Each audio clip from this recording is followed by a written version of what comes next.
Little Miss Recap contains adult language and is intended for entertainment purposes only.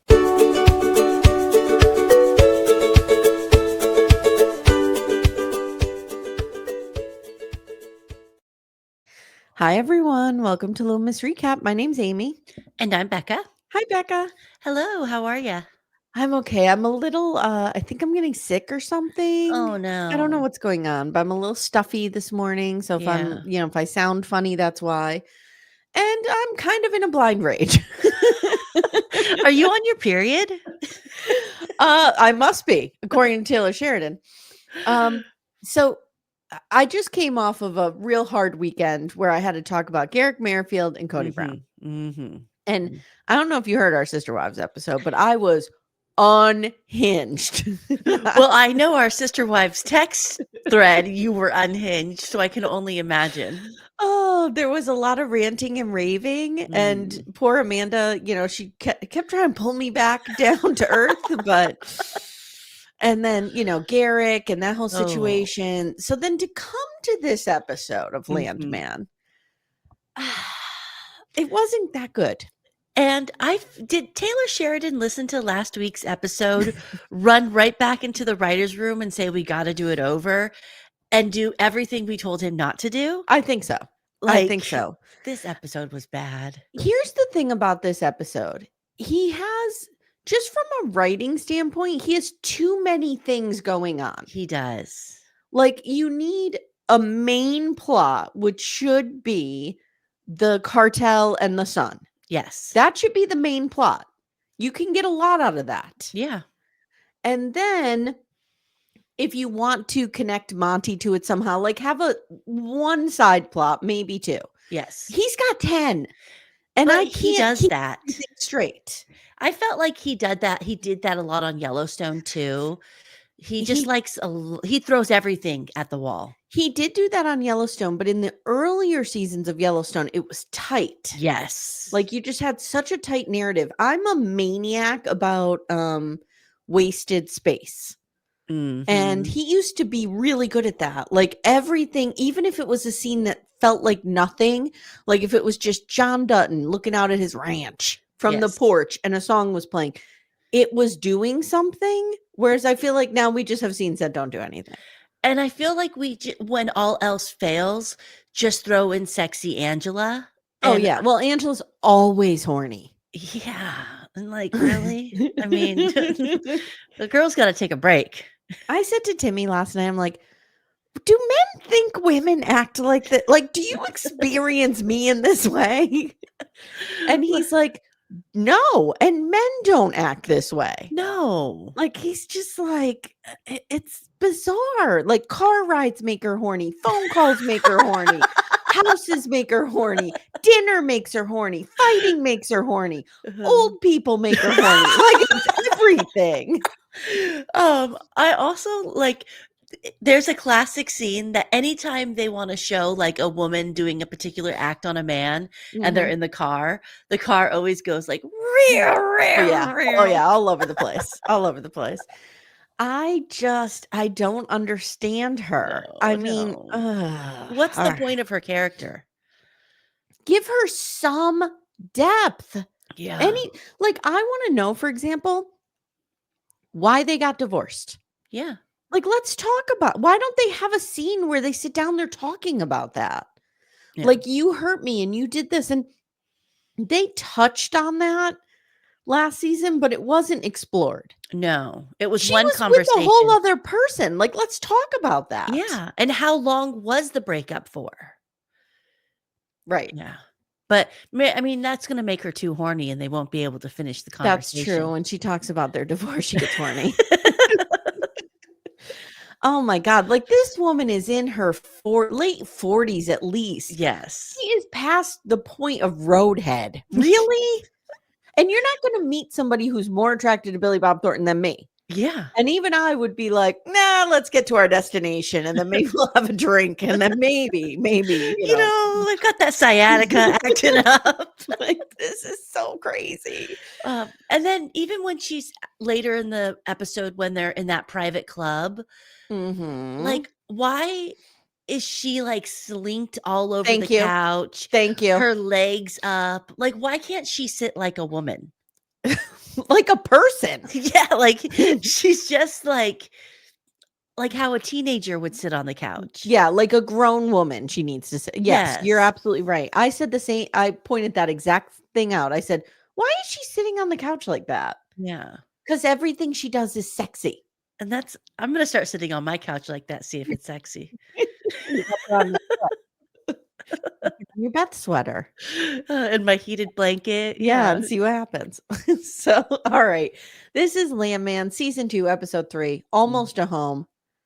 He missed the title here. I don't, Yeah. and he's not usually a miss with the titles. No, that's where he thrives. Yeah. Yeah. So we open on a wild boar hunt, and these men are in like some kind of vehicle. So this is essentially a commercial for these vehicles. Yeah. Okay. And that So company probably is a real company, yeah. 100%. It's Ultimate Top Drives. I looked it up. Okay. And what they do, and I've seen this around here for hunters, is they have an elevated canopy in a truck. And you used to Mm. do it yourself. You just slap some plywood up there on some 2x4s, and it helps you to see Okay. when you're hunting. Okay, that makes sense. So these people make um vehicles like that are nice, that Okay. have like a top tier, like a double decker bus kind of situation. So it is Ultimate Top Drives, and they specialize. I thought this was interesting considering what we talk about with Taylor Sheridan. They specialize in electric off-road vehicles. Interesting. Mhm. Yeah, I thought that was interesting. Yeah.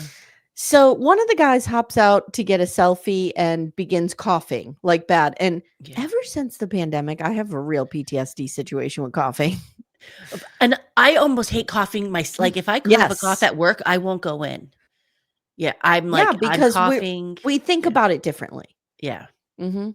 So he's coughing bad. And pro tip, don't well, I shouldn't say that because hindsight's 2020. I wouldn't run towards this guy. I'd be like, "What's wrong over there?" Yeah. Are you okay? Are you But okay? you know what? In the moment, I probably would have run over to him, assuming he was having some kind of heart attack or something. Yeah. But after seeing this episode, never will I run towards a coughing person again. No. No. So the others rush to him, they all cough, and they all drop dead right there. Yeah. It's pretty And scary. as we pan out, we see like a lot of bodies. Yeah. So here's my thing. Like, I thought, okay, this episode is going to be about this. Yes, this is the main story of this episode. Nope. Nope. I would have enjoyed that. I would Mhm. have enjoyed, really delving into how dangerous these jobs are. Yeah. And can this And really happen? Like, oh, can I have a people whole article on it Oh, later. okay. Yeah. But like, we didn't get that. Instead, we just had it. Oh, Tommy has to deal with sex pot Angela.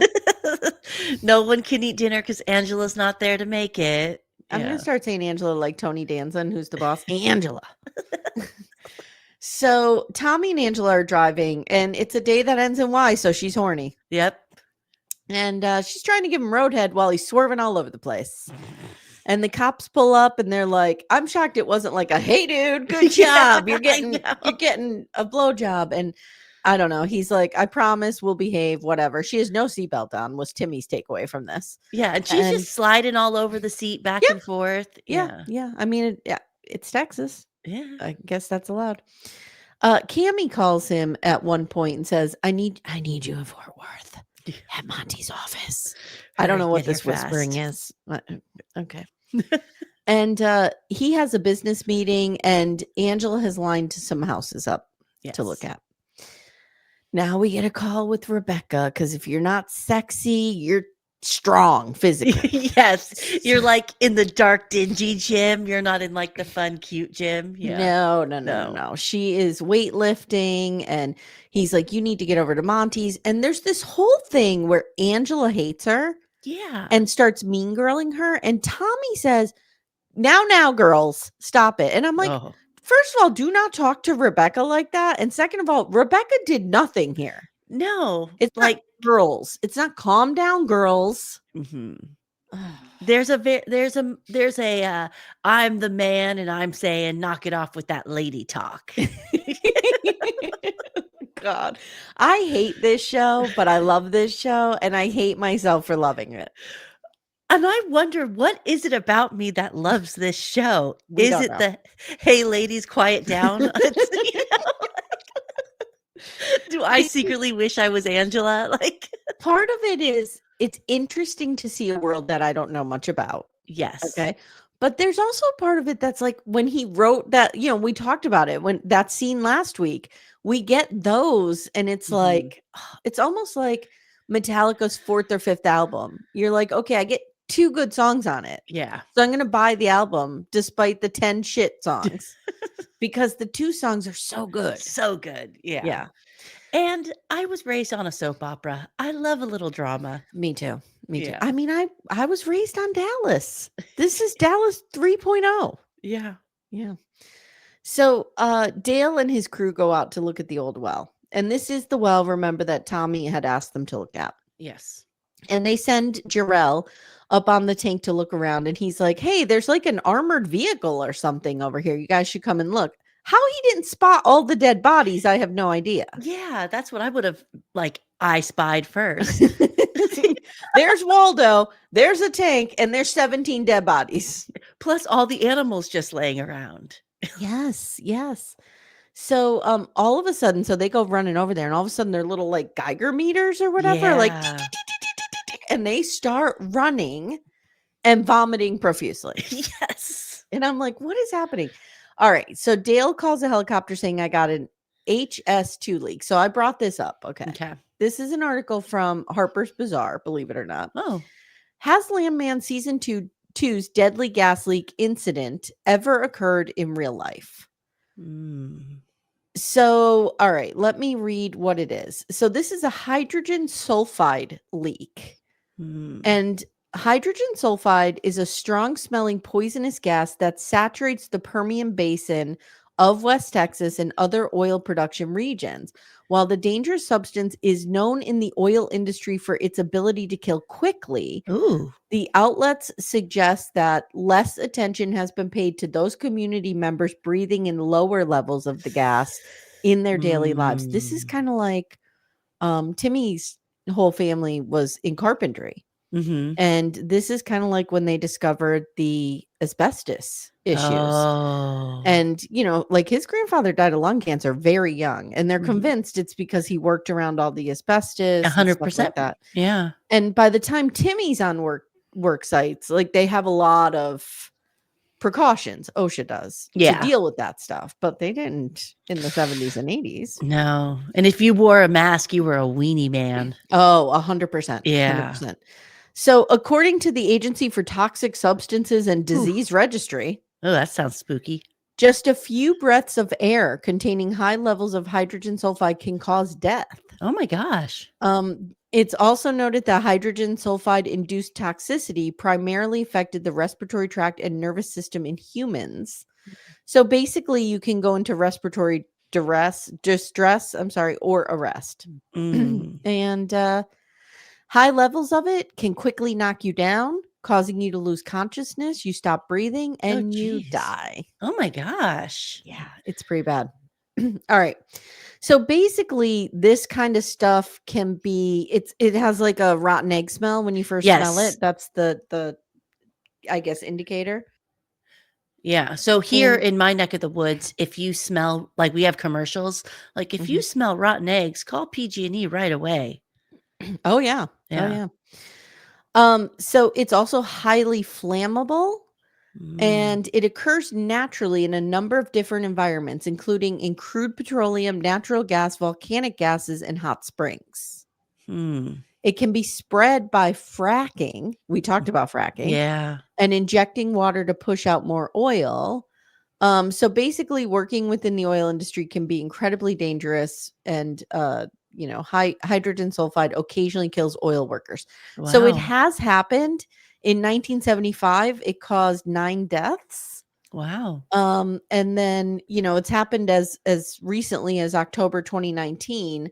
A lethal fog of hydrogen sulfide killed a worker and his wife in Odessa. Oh no.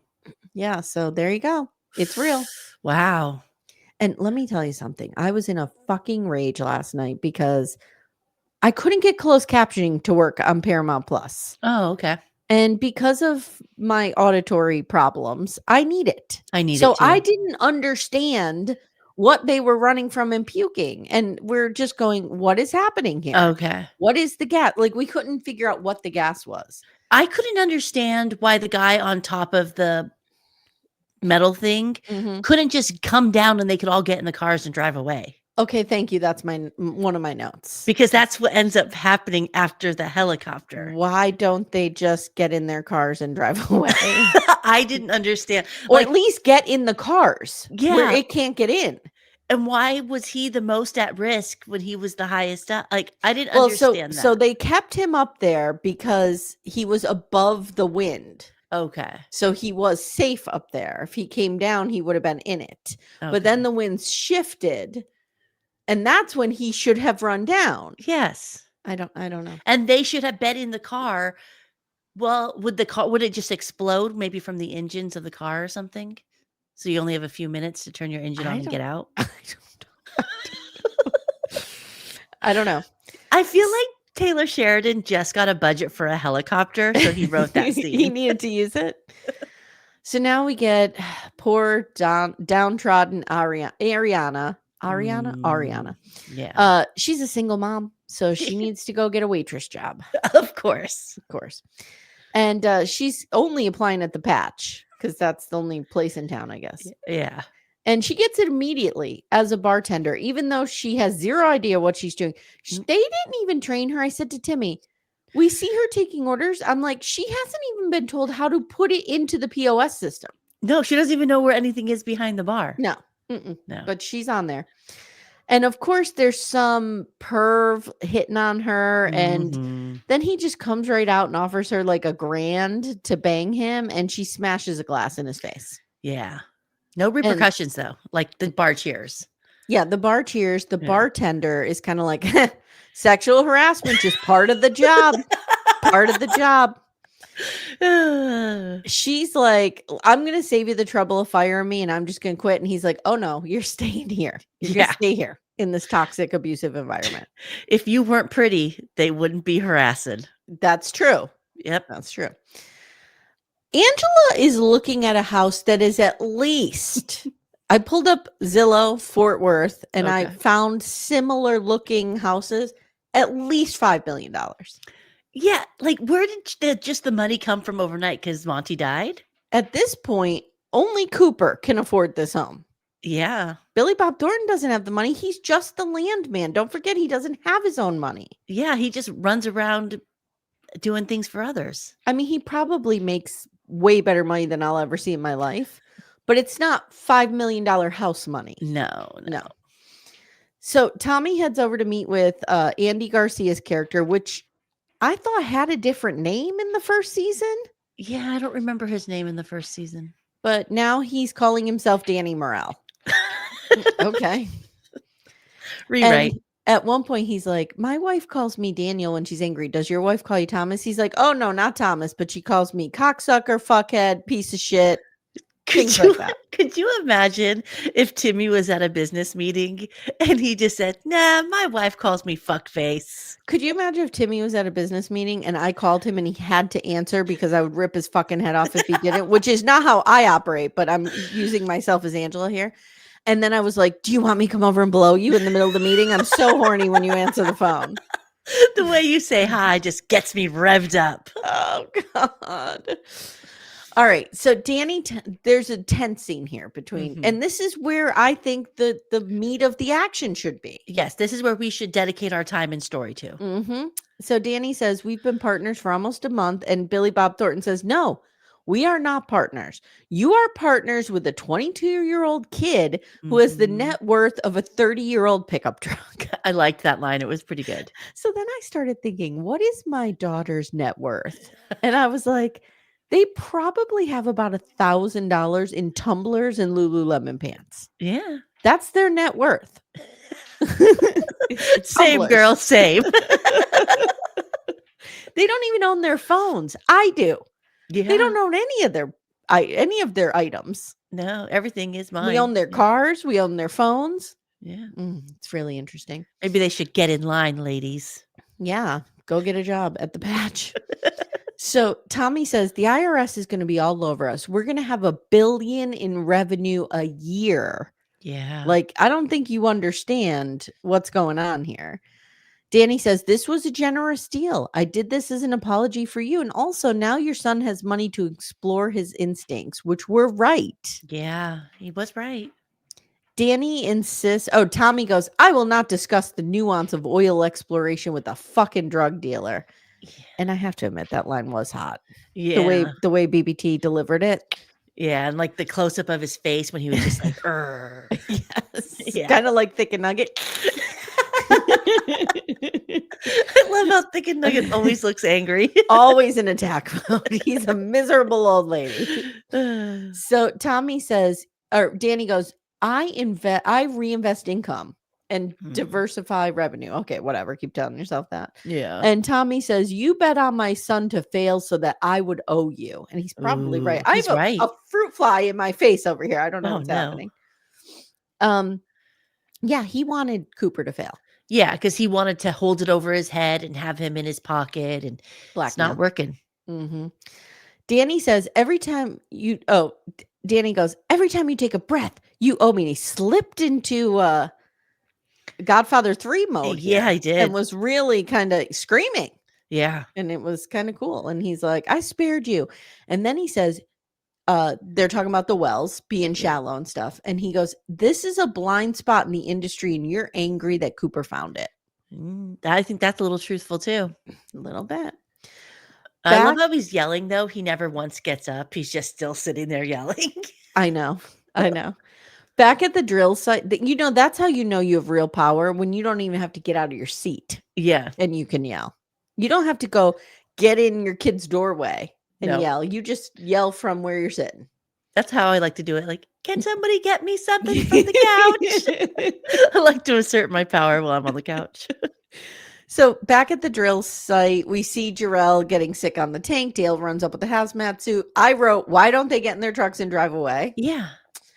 The chopper comes. They all get out of there. Yeah. And then we don't really hear anything else about it except when Dale gets home. Like, let's talk about this. Like, there's dead bodies laying all over the land. Like, is there going to be an investigation? Are people going to be held responsible? Where are those people's families? Yeah. Well, and how many boar had to die for that? Yeah. Well, I never remember this guy's character, but the guy who's always eating dinner with them, he makes some comment like, we're going to have to bump up the insurance clause. That's Dale. Dale, the guy who was here. You. And then Nate is the lawyer. Yeah. Thank you. So Cooper now is getting ready to drill number 7. Tommy calls him, says, do not drill another fucking thing until I tell you. I have to say, if Billy Bob Thornton gave me a command, I would listen to it. Oh, I would listen. Mm-hmm. But is Tommy? No. For once in your fucking life, listen to me. And then he says, we have a funeral tomorrow. Let's talk in person. Then we get this phone call from Ainsley. Yeah. Becca, how old is she? She's a senior in high school. Right? Yeah. So she's like, what, 17? Yeah. Going on 18, maybe even 18 already? Yeah. And Tommy's like, we have a funeral tomorrow. And she's like, is Cooper going? And he goes, yeah. Gross. He smells like hot dogs. Yeah. What? She either needed to be written like 10 times less sexier and like 13 for this like whininess to be okay. But yeah, she's very immature. And well, Angela's her mother. True. I mean, I have girls this age. They don't act like this. No. Are they running around doing flips everywhere? No, not at all. So she also goes, I'm so bored. Why aren't you in school? Go do your flips. Maybe she's in summer break. Yeah. And it's always like kind of nighttime. So, you can't go to school at night. At Monty's, Tommy's called into this situation and there's no money basically. So I didn't understand a lot of this. No, just shell company, shell company, shell company, shell company. What I got from it is the money goes into a paying company, like a corporation, a C Corp, that then pays the LLCs. Yeah. That run the various, but there's no money flowing from that bigger corporation. because no one knows where that money it's going somewhere else first. Mm-hmm. Yeah. And there's a ton of loans. And because the holding company is a C corp, it's going to go through probate, and a judge is going to flag all of this. That's all I know. Yeah. I, I just know they're screwed. even saying those words don't make a lot of sense to No. me. So basically, they're fucked. Now they decide to go to the Cattlemen's Club to shake down their accountant. And one of the biggest issues I had with this is, why would they take Tommy's truck over there? Do you know what I mean? Like, why would they not get in her car? Yes, like she's a driver and a fancy yeah. car. Yeah. Why would a woman like Cami She's going to get in her driving car? not going to ride in Tommy's F-150 with him smoking with the windows up? I know. He did. He had the windows up. He's like, do you mind if I just blow this smoke in your face? Guys, please, if you're going to smoke in your vehicles, which have at it, do whatever you need to do. Yeah. Roll the window down if somebody else is in the car with you. Yeah. That's just common courtesy. When I was a kid, everyone just smoked in the house. Oh, yeah, me too. And I remember asking one time my aunt if we could just open the window, and Mhm. I got in trouble. Of course you did. Of course you did. Yeah. Mm-hmm. Yeah. Gen X kids, like our parents just smoked in our faces. Yeah, they didn't at care. all times. Yeah. And I'm sure, I don't have proof of this, but I'm sure my parents smoked in the car with us. Like my dad got asthma when I was 10. And so they quit smoking together. Oh, good. So I don't have a lot of memories of it. Now, my grandma always smoked. I have a lot of memories of her. And I remember her smoking in the car with us. But I'm sure my parents did. I mean, and it's nothing bad against them. It was just the time. They didn't know any better. Oh, I also have vivid memories of like, we would go to, my mom became a woohoo girl. Yes. And she started hanging out with that woman, Marty, and her husband. We would go there, which was about a half hour away from us. And they would all be drinking and partying and put us in the car and drive us home. Drive home. Yeah. I look back on that now. Yeah. I'm like, I would never, like, I wouldn't even, I was so weird about even having one glass of wine if we went out to dinner and I had to take my kids home. No, it's not worth it. I was always terrified that either something terrible would happen, God forbid, or I would be arrested and be in the paper. My kids would be taken away from me. I'd be the first person arrested for just one sip of alcohol. Yeah. I remember one time going to the fair with my dad, and 99.9% he was wasted, and he just drove us home from the fair. Yeah. I made it, luckily. Yeah, we survived. All right. So they're going and they're taking the truck, and Cami says she's been digging through emails, messages, phone records. And she said she's just praying she doesn't find something that makes her life a lie. Been there. Yeah. Been there when you're digging for stuff and you kind of know you're going to find it. And you're scared, but you got to know. Oh, it's the worst.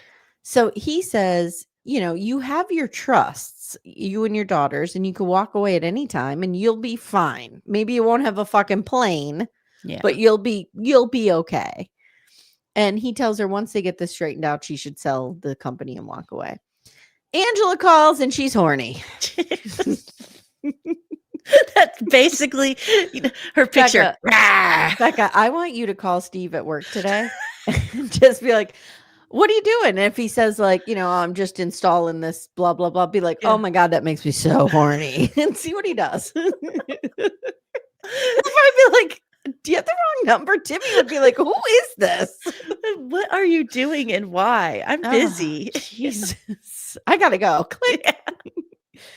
And I wrote, is he smoking with the windows open? They hang up. Cami goes, boy, if you could bottle and sell that exuberance. And he goes, they do sell it, but there's a worm at the bottom of the bottle. And they laugh. She's in it. She is a horny alcoholic, that wife of mine. Driving my daughter around. So they get to the club and they find the accountant and they rough him up. And some douchey waiter named Bonner tries to like intervene. And we have some funny dialogue with Billy Bob Thornton and him. Another commercial for Michelob Ultra. Okay. Yes. The accountant/lawyer explains that there's an offshore drilling company And Mm. Billy Bob Thornton's like, okay, like we're gonna have a meeting about this. You owe Cami an explanation, and then we Yeah. get the you better answer my call or I'll cut your dick off or whatever. As they're leaving, they run into Danny, Yes. cartel boss, and it turns into this whole thing. And Angela comes, and there is this scene where Angela meets Danny, and she's like, "Oh my God, you're dressed so well, and your shoes are great, and your Yes. watch is nice." And Tommy goes, "This is getting weird." And then she's like, "You could look like this." Yeah, and I'm like, "Leave him alone. He looks great." I think he's styled very nicely for this show. Yes, how dare you? Danny's wife, Bella, comes, who is basically the Italian version of Angela. But she seems a little classier. She seems a little smarter too. Yeah. She's like kind of well spoken. And this is what I'm saying. Like, I'm sure Angela is a smart woman, but they Yeah. do not show us that side of her at all. And this woman is just a little less horny. Little less, yeah. Still horny though. Yes, still horny. So they all stay and they're drinking and swapping stories, and Angela and Bella are, really hitting it off. And Cami does this like, you should all feel so blessed to be in love and get to know each other. And my husband's dead, and you're all so beautiful and whatever. At home, Ainsley practicing her tears in the backyard. That's all she does. While her friend stands there with the margarita. And why is the friend like not as good looking as Ainsley? Did you notice that? Well, Ainsley's probably the kind of girl who was super pretty, but hung around with like people like me in high school to make herself look prettier. Oh, okay. That's what I'm thinking. Because this girl has brown hair, doesn't look like she brushes it. Looks like Patty could be her mother, actually. Oh, Patty Peterson. And where did the margarita come from? Who made it? Yeah. Are we just underage drinking in the house now? And we just make one margarita in one of those fancy glasses? I don't know what's happening. So Dale comes home.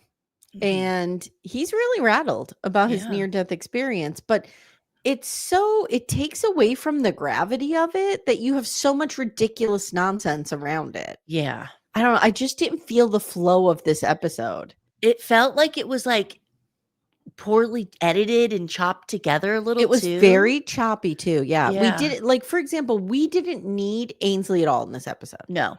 What did she give us? No, nothing. Besides diluting the seriousness of the scene with Dale and Nate. That's it. That's it. Yeah. So he's like, the wells are worth it. We could definitely make a lot of money here, but we have to clean it up and And he says, and we need to increase the accidental death policies. And Nate is sitting there. Nate's the lawyer, and he's sitting there and he's like, yeah. And Dale's like, some fucking industry we're in, right? And Nate's like, yeah. I'm like, Nate, you're never out on the well. What are you talking about? You just signed the checks. Oh, you have to sit here and watch the hot cheerleader, you poor baby. Oh, you have to work with Rebecca. Womp, womp, womp. Yeah. So the title comes from a story that Bella is telling about when she and Danny met, and him flying her home to Italy and saying this is almost home. And I'm going to say it's a swing and a miss. That story wasn't poignant. It didn't work like he wanted it to. No.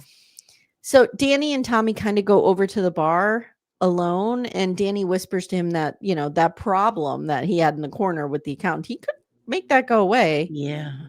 Becca, I would be tempted to be like, could I use a hitman in my life? Or just somebody, I don't want anybody to die. Yeah. Just like blow darts, but they're like, just like put them to sleep. Yeah. Or just rough somebody up a little bit. I wouldn't mind roughing someone up. Yeah. Like if I see somebody, we get the local news stories all the time about these gross predators who are caught with stuff on their computer. I'd send my guy over there. Yeah. Go on over there. Take care of that problem. Did I just admit that I would hire somebody to hurt somebody else? Maybe. Should we take that out? I don't know. It will be a mystery if it's in. So Danny whispers to Tommy, we are in business together, whether you know it or not. And we're going to be really good friends. And Tommy's like, friendship is earned, but I do like your wife. And Angela pops out and's like, what? What do you mean you like his wife? And are you ready for a threesome? Yeah. He goes, come on, honey, we'll fight in the car. Danny also kind of cozies up to Cami, and this is something I was thinking of. She's gonna work with him somehow. Why would Tommy not say to her, "This guy is part of the cartel. Stay away from him"? Yeah. But instead, Danny's like, I could loan you some money. And she's like, I might need some money. Yeah. I think she's going to go behind Tommy's back and work with him. If Tommy doesn't warn her, it's a huge misstep. Yeah. Jenny and I were playing Overcooked this weekend. Do you know what Overcooked is? Is it like the kitchen game? You're like playing it's on Switch and it's a kitchen game and you have to work together. Okay. So we're always screaming at each other. And our newest phrase is, that was a misstep. If you didn't make that misstep, we would have completed this. And at one point we were really screaming at each other. And Jenny's friend is like, this is what you guys do for fun on the holidays? Welcome home. So on the ride home, Angela starts crying. First she's yelling, then she's crying. And Tommy, of course, is like, women be crying, must be on your period. What's going on? And she says, you called me your wife. And he's like, well, you kind of are my wife.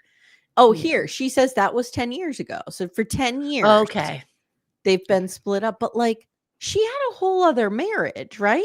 Yeah. With that was he old? I assumed he was older. I think, I think so. He was old and rich. And he's like, we're living like husband and wife. So I just kind of figured. And she's like, so you're asking? And then she goes, yes, I'll marry you. And then, of course, this makes her horny and she has to blow him again. Yeah. Okay. We end with Cami crying and screaming. Okay. This is sad. It's sad. However, she's staring at a picture of her and John Hamm. And I would cry too if I didn't have John Hamm in my life anymore. But she's crying and the wolves are howling. Yeah, I didn't understand the wolf aspect. I hope that I'm wrong when I say the sentence. Is it supposed to, be a metaphor for the wolves are circling? I hope not. I hope he's not that obvious. He's a better writer than that. Come on. I don't know. What are you doing? I could see him. That feels like a Taylor Sheridan move. You're right. It does. Like, just so you know, everyone. The wolves were always around on Yellowstone too. Yes. We were always in danger from coyotes or wolves. Yes. Yeah. Kind of like here. Timmy will always say to me, you got to watch the dogs at night because we can hear the coyotes sometimes. Yeah, we have coyotes that run around here, but they seem to just not bother humans at all. Are they domesticated? No, they're not. But don't try to pet one, Becca. No, they're very scroungy. I would worried I'd get mange. Yeah. Yeah. So I did want to say that the song that was playing at the end, Timmy thought was Jason Isbell, and so did I, but it wasn't. It was written for the show. I forget the artist. There's soundtracks, so I got to get my hands on some of these. Oh, I've listened to some of them on Spotify. Yeah. We did get a Red Clay Strays song this episode, and I really love them. And this is going to be really big for them. So I'm happy. I like this genre of music. Is this called like indie country? It's like alt country, they call it. Okay. And I like it a lot too. Yeah. It's. I mean, I appreciate traditional country, but I like alt country much better. Yeah. It feels a less Americana to me. Yeah. Does that make sense? Yeah, it's like it's I want to say less conservative, but not conservative in the political way. I don't mean that. Yes, because I feel like it is very conservative, but not in the political way. But it's almost feels not so American. Yeah, like you'll get like an anti-war song in this kind of genre, and you're like, oh. It's kind of like a mix of folk music, which I really love, and country. I just really like it. Yeah, me too. So that's it. That's our episode. Let me see if I could get us a description for next week. I don't know. What'd you think of it? I mean, I felt like we go 2 steps forward, 3 steps back with this show. And this was a 3 steps back episode. I agree. Now, next week, the episode is called Dancing Rainbows. Good title. Let's hope it works. A tragic crash sets off a day of reckoning for the Norris family. Oh, no. Who's gonna die? Nobody. Is somebody gonna die? No, but I think this is how somehow this accident is going to be the reason why Tommy's dad comes back and lives with them. Oh, maybe. Oh, maybe. Because they got to get his character living with them. That's a really good point. Yeah. It's a really good point. We also have, news for everyone. Our episode next week will be late. Yes. And Becca has threatened my life that I cannot record it with anyone else. She will be on an amazing vacation that I'm very excited for you to go on. Yes. And so it will come out probably the following week. We'll do 2 that week. We'll do 2 that week, yeah. Yeah. We can probably do them in one episode, honestly, unless it's really good. Unless it's really good, we'll see. Yeah. But I just know that the 1 week I miss and I let someone else do it, it's gonna be the best episode ever, and I'm gonna be so mad that I didn't get to talk about it. Becca, I don't think people are lining up to fill in for you for this one. In fact, everyone's like, nope, because I don't even think Amanda's like, I don't even watch this trash. She didn't volunteer on the text message chain. No, and Axel probably doesn't even watch this trash. So it's just you and I here. Oh. And about 13 listeners. Well, welcome. And the water's okay. fine. That's okay.